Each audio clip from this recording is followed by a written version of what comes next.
Hello, I'm Senator Lisa Murkowski, and I'd like to welcome you to this edition of Veterans Spotlight, which is a partnership effort in my office and the Library of Congress's Veterans History Project. This project was created by the Library of Congress back in 2000 as a way to preserve the personal accounts of American war veterans so that future generations may hear directly from veterans and better understand what has happened on our front lines. As we all know, Alaska's relationship with our veteran community is unique. We have the highest percentage of veterans in our population in the entire United States. Our veterans have served with distinction. They have served selflessly, and every single one of them has a story to tell. Veterans Spotlight is our opportunity to listen and learn. We can learn a lot about our country, our state, and ourselves from the men and women who have fought for us and the freedoms that we hold dear. We owe it to our veterans to honor them through sharing their stories, and we owe it to our nation to use their stories as lessons of patriotism, commitment, and service. If you have a parent, a sibling, friend, or a member of your community whose service to our nation should be shared with the nation, I invite you to reach out to me at spotlight@murkowski.senate.gov. My joining the military was not really a good thing for my family. My mom's a Jehovah's Witness, so she was really upset by it. I actually hid the fact that I had enlisted, so I went and I signed the paperwork when I was 18. Told her I was spending the night at a friend's house and stayed at the MEP station and signed up. It was bad. I turned 18 in January, so immediately afterwards I had signed the papers, and I wasn't set to leave until June, so I was still in high school. I didn't tell anybody, but my friend told my dad. So he approached me one day and said, "You know what, don't tell her. We'll find a way to tell her, but don't tell her." And it worked out for a few months until I saw him show up at my work one day, and he told me, he's like, "Well, she knows," and he left. Well, this is going to be an interesting night. So what happened is during the enlistment process, I had just been signing papers left and right, and they handed a press release form to me, and I thought, oh, that only has to do with if I deploy or something like that. And okay, whatever. I'd probably signed about 50, 60 papers at this point and didn't think about it. Well, they had put in the paper I joined the military, and her friend called her up and congratulated her, so that's how she found out. I look back on it now and laugh, but it was a stressful situation for everybody. I'm sure she doesn't appreciate being told that way, and I know that she still doesn't like the idea, but you know, I really just had to, and I didn't want to have to fight with anybody to do it. I just wanted to do it. It was not easy. It's not easy to go through that process. So, you know, I didn't excel at everything like I hoped. You know, there was obstacle courses where I'm lagging behind. I fell off the rope bridge, things like that. You know, I just wasn't as perfect as I thought I would be. So it was really humbling just to be, you know, surrounded by all these people that were passing me up. And here I thought, okay, I've been so ready to be in the Army. I've been practicing for this. I've been studying for this, and I'm not all that great right now. And when we moved to DC to complete the rest of our phase, we started dating, and you know, it just kind of moved along. Next thing you know, we were getting married about a month before we graduated. So we weren't the only couple to get married, but I think we may have been the only one to survive. A lot of the teachers tried to prevent it and said that we were, you know, just being silly young people and not thinking, and we were just getting married because I had to move. And I don't know, here we are 2 kids later. So here I am, a newlywed. I don't want to go, obviously. I mean, I just got married, you know, and now I'm going to be leaving. I'm going to be going to Iraq. You know, I went through a very quick pre-processing, and they sent me over there. And after I got there, I just kind of fell into a routine. And I got to the point where I didn't want to come home right away. So after I figured out I was pregnant, you know, I called and I told my husband, and I said, but I'm not coming home yet. So I have more stuff I have to do here. There was no way I was going to go there and come back so soon, you know, come all that way just to come back. So I just buckled into work. You know, we did 6 12-hour shifts a week. And sometimes we didn't get a day off, but I really enjoyed it. This was the work that I thought I would be doing. And I've never worked so hard. And even to this day, no matter any of my jobs, I've never had a job like that where I actually felt so important. So I didn't want to leave that. And I wanted to stay there with everybody. I didn't want to come home and leave the rest of the unit there. Lots of wounds that needed changing, lots of medications. They had major injuries, amputations, blast injury, anything you can imagine. It was crazy. So I would have to give them all their medications, do all the dressing changes, all the assessments, everything they needed. It was constant, nonstop. We didn't have the materials that you would have here. I didn't even have an IV pump to give them IVs, so I was doing everything by hand, calculating drip rates by hand, by sight, things like that, things that nurses don't have to do here. So it was just a lot of hustling. And then on top of it, I can't speak to them. And there's maybe 1 or 2 translators around that would be so busy, they wouldn't have the opportunity to be with us for every patient. So I had to kind of figure out how to, you know, assess them correctly without speaking to them, you know, and figure out their pain level. It was interesting, but by, I'd say about the end of month 1, I had gotten in a system where I could walk in the room and figure out exactly what they needed. We communicated somehow. I don't even remember what we'd do, but they knew what I needed and I knew what they needed. The ones that really couldn't speak to you weren't all that scary. You know, I just went in and did what I could. I didn't want to know what they had done. I just wanted to be in and out, and that was it. But I remember this one spoke English, and he was obviously one of our really high value, and he must have been educated. He knew English very well, and he would just make a lot of demands on me.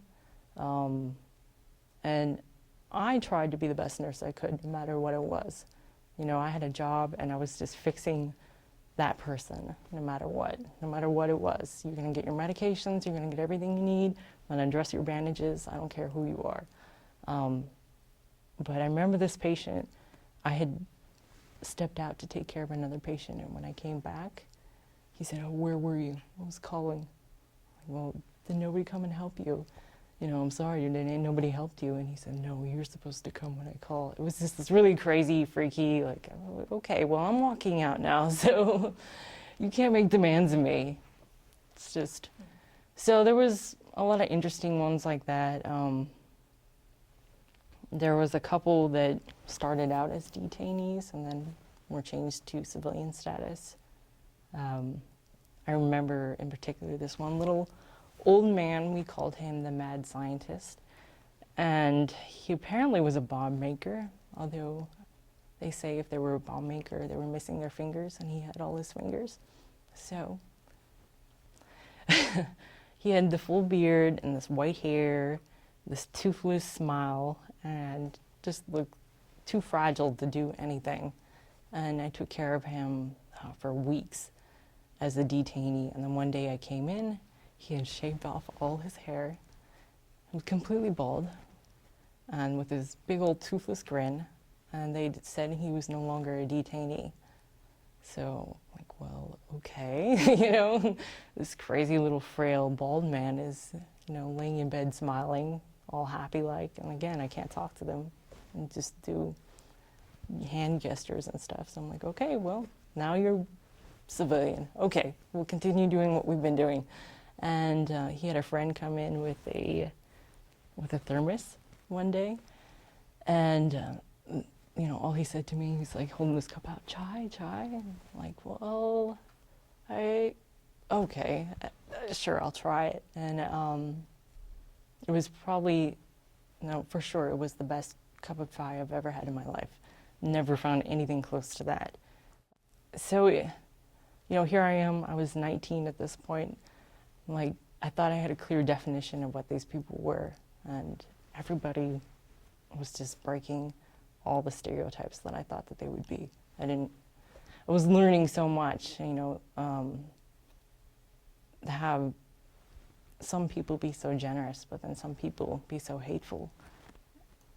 You know, I'm from Palmer, Alaska. I got a little old man we called the mad scientist offering me chai. This is, what do I do with that info, you know? Just trying to soak it up and figure it out. Just day to day, it was always something like that.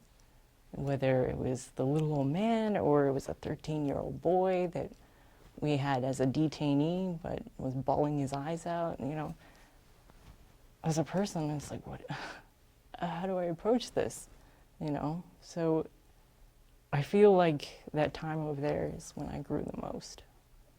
We had this one day that there was an attempt for 3 suicide bombers, and we heard 2 of them go off, and this was in areas that we normally would go to. I mean, the green zone is really small, so the spaces that you can go are pretty limited. We had a little marketplace, and then we had like this little Chinese place that we weren't supposed to eat at, but we all did. And that's where they had hit. So one blew up the market and one blew up the Chinese place, and I was on shift at this time. And I guess the third just kind of chickened out. He was going to do it, but I don't know what happened. Not that I care.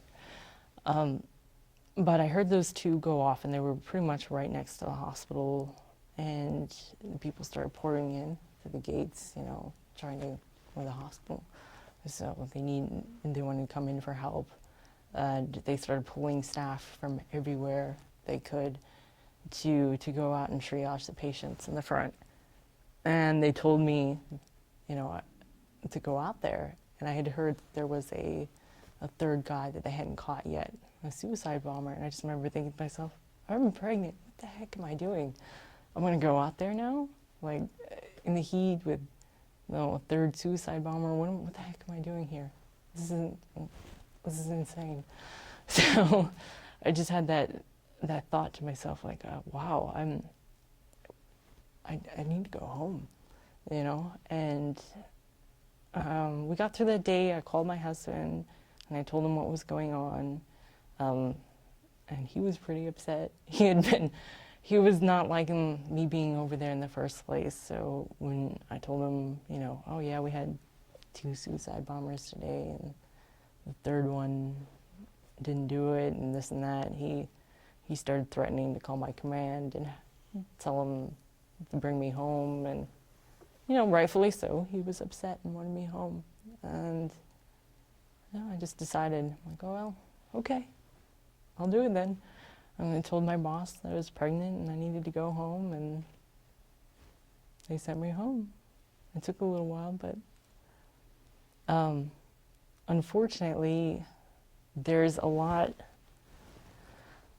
of people who do end up getting pregnant already in Iraq. And I think what a lot of people don't understand about deployments is just how ugly everything gets, with just people losing their morals altogether.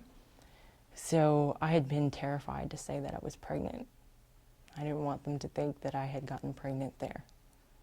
I thought for sure that they were going to look at me like, you know, this horrible soldier that's just been messing around or something like that. So I didn't want to be fit into that group, and it was really hard to tell them, like, I'm pregnant, and no, I didn't get it here. It's from home. I'm pregnant for my husband, you know, unlike some people you've seen. So don't judge me. And they did an ultrasound that proved that I was actually a couple weeks pregnant when I left. So, well, it was an interesting experience for sure. When I get to tell my daughter when she's older, she's been to Iraq and back. So, not many little kids can say that, and you know, she's a special little girl. You know, it's funny. I think I've set such a confusing example for my daughters. They're so young right now that they say that they just want to be whatever I am. And the funniest thing to hear from them is when they come up and they say, "Mom, I want to be a nurse and a chef, and what else do you do? Oh, in the army." And it's like, oh, girl, I hope you figure it out before I did. I don't know. Hopefully I could set you on a better path, but I want them to do whatever makes them happy. If they said military, I would be so proud. My dilemma would be, do I tell them to go through the experience as I did, as starting from enlisted and working my way up the ranks, or do I say, you know, hold on and go to school first and come in when you have a, you know, your degree and you can commission, you can have a better life. You know, I'm torn with that part, but I would be happy. It would be a very emotional time, I'm sure, for me to be at their basic training graduation and to see them. But if they don't want to do it, that's fine too. You know, I don't give them, I think, the typical military family lifestyle. So I think they definitely know I'm in the military, but it's not, I don't talk about it much, and I don't surround them with a lot of that. They know more about me being a chef than anything else, and I don't know when I want to introduce to them, you know, what my job is and, you know, the kind of things I've done. So they have no idea about that. And they live their happy little oblivious lives, and, you know, I don't know why I felt that was important to kind of shelter them, but, you know, they haven't had to go through us being deployed or anything like that. So as far as they know, you know, Mommy and Daddy put on their uniform once a month for 2 days, and they leave for a couple weeks sometimes, and that's it. They go and they work in a desk. I think that's probably what they think. I go work at a desk. So, you know, as long as they're happy.